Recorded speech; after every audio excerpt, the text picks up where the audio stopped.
Hello नमस्कार दोस्तों, आप सभी के बीच में मैं एनके सिंह आप सभी का स्वागत करता हूं। और एनिमल हस्बेंड्री के तहत आज हम पढ़ेंगे, क्या पढ़ेंगे? आज हम पढ़ेंगे कि पशुशाला में जो बड़े बड़े यंत्र होते हैं, जो बड़े बड़े बर्तन होते हैं, उनकी सफाई किस प्रकार की जाती है। क्या आखिरकार वही सफाई की जाती है जो हम घर में अपने बर्तनों की करते हैं, या फिर कुछ अलग किया जाता है? इस विषय में आपको संपूर्ण जानकारी दी जाएगी। उससे पहले दो लाइन आपके लिए कि जर्रों में रह गुजर कर चमक छोड़ जाऊंगा, कि जर्रों में रह गुजर कर चमक छोड़ जाऊंगा, पहचान अपनी दूर तलक छोड़ जाऊंगा, खामोशियों की मौज गवारा नहीं मुझको, मैं शीशा हूँ टूट कर भी अपनी खनक छोड़ जाऊंगा।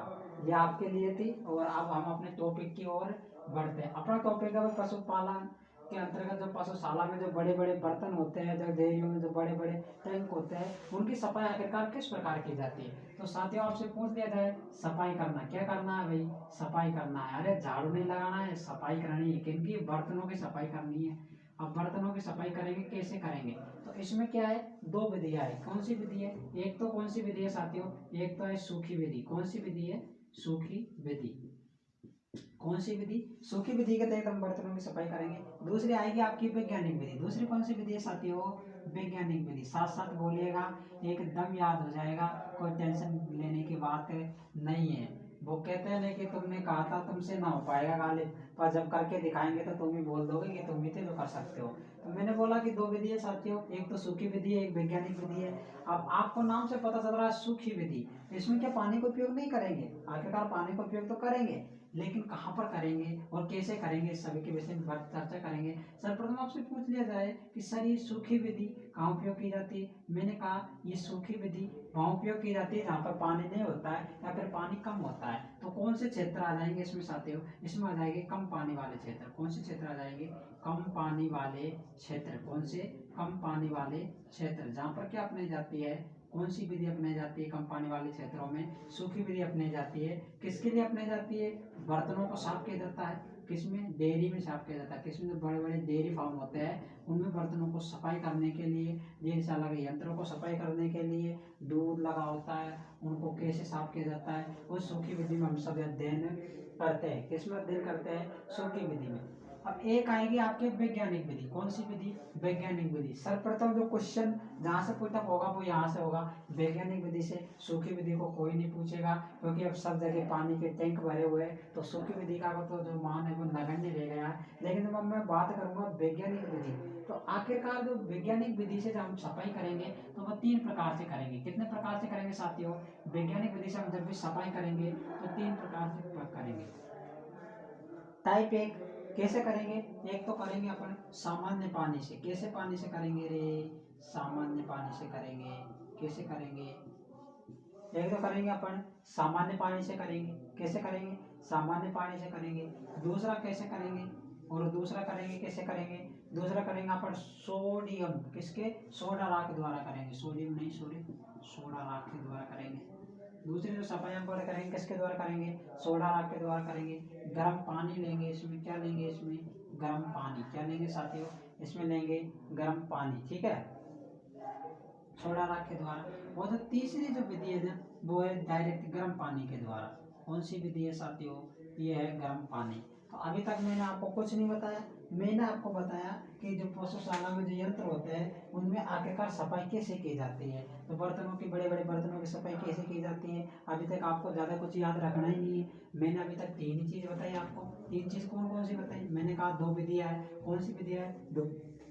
दो विधियां है। एक तो कौन सी है साथियों? एक तो अपनी सूखी विधि है। कौन सी विधि है? सूखी विधि। एक है वैज्ञानिक विधि। मैंने कहा वैज्ञानिक की कितनी विधियां है? तीन विधियां है। वैज्ञानिक की कितनी विधियां है? तीन विधियां। अब सर्वप्रथम आपसे पूछ लिया जाए कि सर्वप्रथम आपसे पूछ लिया जाए कि पशुशाला में क्या भाई, कि पशुशाला में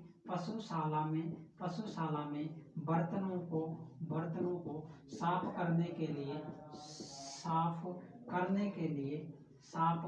करने के लिए याद रखना साथियों, सर्वप्रथम किस जल का उपयोग किया जाता है? सर्वप्रथम किस जल का उपयोग किया जाता है? किस जल का क्या किया जाता है साथियों? उपयोग किया जाता है। क्या किया जाता है? उपयोग किया जाता है। कौन सा जल है जिसका उनको साफ करने में उपयोग किया जाता है? तो आपका आंसर क्या होना चाहिए? सर्वप्रथम कौन से जल से उपयोग करेंगे रे? सामान्य जल होगा। आपसे बोल दिया जाए गर्म जल का उपयोग नहीं किया जाएगा, सामान्य जल का उपयोग किया जाएगा सर्वप्रथम। ठीक है, कौन सा? सामान्य जल का उपयोग किया जाएगा। उसके बाद देखिए धावन सोडा, कौन से लेंगे अपन? धावन सोडा। धावन सोडा का मतलब जानते हो? धावन सोडा पदार्थ। अब इसमें क्या है, इसमें धावन सोडा से जो वर्गीकरण किया गया है कि हम किस प्रकार धावन सोडा से बर्तनों की सफाई कर सकते हैं।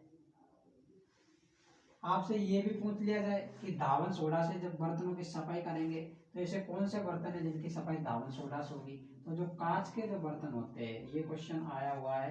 कांच के बर्तनों की सफाई, कांच के बर्तनों की सफाई धावन सोडा से की जाती है, धावन सोडा से की जाती है। ये क्वेश्चन में आप ध्यान रख लेना। ठीक है, सिर्फ कांच के बर्तन। एक और होता है सोडियम बाइकार्बोनेट। ये कौन सा होता है? Sodium bicarbonate. ये कौन सा होता है भाई? Sodium bicarbonate. याद रख लेना साथियों, सोडियम बाइकार्बोनेट। Na2HCO3 इसका जो फॉर्मूला है, Na2HCO3 होता है। हाँ, Na2HCO3 सोडियम बाइकार्बोनेट का जो फॉर्मूला होता है वो होता है कौन सा साथियों? Na2HCO3। इसके लिए भी हम क्या करते हैं, डेयरी के बर्तनों को धोने के बाद, सामान्य पानी के धोने के बाद सोडियम बाइकार्बोनेट से भी साफ किया जाता है। किससे किया जाता है? सोडियम बाइकार्बोनेट से भी साफ किया जाता है। याद रख लेना, इनका सोडियम बाइकार्बोनेट से साफ किया जाता है। एक होता है सोडियम फास्फेट टीफॉल। एक होता है कौन सा?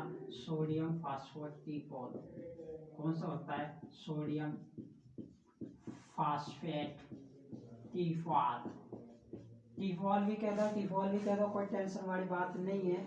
यदि आपसे किया जाए कि भाई ऐसे बताइए कि यदि अपन को कांच के बर्तन नहीं, हमको तो क्या करना है? सभी बर्तन धोने हैं, सभी बर्तन धोने। तो यह ऑलराउंडर है, ये ऑलराउंडर है। सभी बर्तनों में किसका प्रयोग किया जाएगा? सभी बर्तनों में भाई सोडियम बाइफॉस्फेट का प्रयोग किया जाएगा, सोडियम फास्फेट। और जो टीफॉल है उसका सभी बर्तन धोने के लिए क्या किया जाएगा?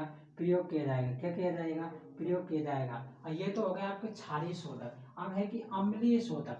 अम्लीय शोधक कौन से है आखिरकार? वे अम्लीय शोधक कौन से है? अम्लीय शोधक कौन से है भाई? शोधक जो बर्तन धोने के, जो सफाई करने के काम आता है किसी पशुशाला में। अब आखिरकार मैंने पूछा साथियों, अभी तक हमने बात की सोडियम बाइकार्बोनेट की, सोडियम बाइफॉस्फेट टीफॉल की, ये सभी क्या थे? क्षारीय शोधक थे। अब हम बात कर रहे हैं अम्लीय शोधक की। डेयरी के बर्तनों को धोने के लिए तो कौन कौन से अम्ल प्रयोग किए जाते हैं? एक तो है साइट्रिक अम्ल, साइट्रिक अम्ल, टार्ट्रिक अम्ल, टार्ट्रिक अम्ल। आपने देखा होगा जो आपके सामान्य बर्तन आते हैं, जो बिम वाला आता है उसमें साइट्रिक अम्ल होता है, और जो नींबू का जो आता है ना वो बिम 20 रुपए वाला, उसमें साइट्रिक अम्ल होता है। और उसमें जो आपके बर्तन है वो बिल्कुल चमकदार निकलाते हैं। ऐसे निकलाते हैं जैसे तो कोयले की खान से कोई हीरा निकलता है, वैसे आपके बर्तन ऐसे निकलते जाते हैं। उसके बाद में यदि मैं आपसे बात करूँ, साइट्रिक अम्ल का प्रयोग किया जाएगा, टार्ट्रिक अम्ल का प्रयोग किया जाएगा। एक है जटिल फास्फेट, एक और है भाई साहब जटिल फास्फेट। जब साथियों हम बात करेंगे भाई आखिरकार जटिल फास्फेट है वो क्या करता है कि जो पानी होता है ना, पानी, कौन सा पानी? जो खारा पानी होता है ना, खारा पानी, उसमें पशुशाला के बर्तनों को सफाई करता है। ऐसा क्या करता है? पशुशाला के बर्तनों की सफाई करता है। कौन करता है? कौन करता है? जटिल फास्फेट करता है। अम्ल भी करते हैं, साइट्रिक अम्ल करता है, टार्ट्रिक अम्ल करता है, एसिटिक HCl वो नहीं करेगा। ठीक है, तो जटिल जो फास्फेट है ये डेयरी के बर्तनों में फास्फेट सोडक के काम में। एक है सोडियम हेक्सामेटा फास्फेट और टेट्रा फास्फेट, दो और याद रख लेना आप फास्फेट के साथ साथ आप, सोडियम हेटा फास्फेट और सोडियम टेट्रा फास्फेट, इनको भी याद रख लेना। अब सोडियम हेटा फास्फेट देख लेना, ये है सोडियम टेस्टाफॉस्फेट और सोडियम टेस्टाफॉस्फेट। आपसे पूछा जाएगा कौन से अम्ल का प्रयोग बर्तनों को धोने में नहीं किया जाता है, तो उसके बाद में आप इनके अलावा और जो भी आएगा सोडियम हेक्साफॉस्फेट, सोडियम टेट्राफॉस्फेट, इन सभी का उपयोग पशुशाला में बर्तनों को धोने के लिए किया जाता है। सर्वप्रथम तो क्या करते हैं हम, विधि कौन सी है भाई, सर्वप्रथम हम क्या करते हैं, सामान्य पानी से धोते हैं भाई, सामान्य पानी से। आपने देखा होगा यदि गर्म पानी से बर्तनों को धोएंगे, यदि कोई भी चीज़ जैसे गर्म होगी और वहाँ पर जो कुछ निशान छोड़ देगी, वो भाप बनकर जो चीज़ उसकी निशान छोड़ देगी, और वो चीज़ क्या होगी, जैसे यदि अपन दूध है, दूध के बर्तन को गर्म पानी से धोएंगे तो वो क्या करेंगे, अंदर ही अंदर फट जाएंगे, कहीं ना कहीं एक बदबू देने लगेंगे। इसलिए पहले हम सामान्य पानी से साफ करते हैं, उसके बाद गर्म पानी से साफ करते हैं। अब सोडा राख से जो गर्म पानी से साफ किया जाता है बर्तनों को, जो सोडा राख होता है ना, सोडा राख पानी को क्या किया जाता है, गर्म किया जाता है। अब आपसे पूछ लिया जाए कि जो किस तापमान पर, 50 डिग्री सेंटीग्रेड तापमान गर्म किया जाता है पानी को, और इससे बर्तन साफ किए जाते हैं। और सोडा राख की जो मात्रा है ना, सोडा राख की मात्रा पूछ लिया जाए आपसे, कभी कभी पूछ सकता है। इतना और याद रख लेना, बस सिर्फ एक पॉइंट याद रख लेना कि 0.3 से 0.5% है, उसमें सोडा राख मिलाया जाता है। 0.3 से 0.5% क्या मिलाया जाता है साथियों, सोडा राख मिलाया जाता है। ये आज की आपकी क्लास यहीं पर समाप्त होती है। बाकी आप सभी खुश रहे, हंसते रहे, मुस्कुराते रहे, महिला अन्नदाता बच्चों का सम्मान करें, वो देश की आन बान और शान है। यदि आपको वीडियो अच्छा लगा तो चैनल को लाइक शेयर सब्सक्राइब जरूर करें, कमेंट करें, बुरा लगा तो डिसलाइक करें, कुछ भी करें, लेकिन तैयारी करते रहे। अपने माँ बाप का सपना है, एक ना एक दिन तो जरूर पूरा कर देंगे। और वो कहते हैं ना यार, चिट्ठी थोड़ी है दूसरों से लिखला रहे हैं, आपकी मेहनत है, आपका लक्ष्य है, आपकी मंजिल है। ठीक है, जय हिंद, जय भारत, शुक्रिया दोस्तों, थैंक यू सो मच।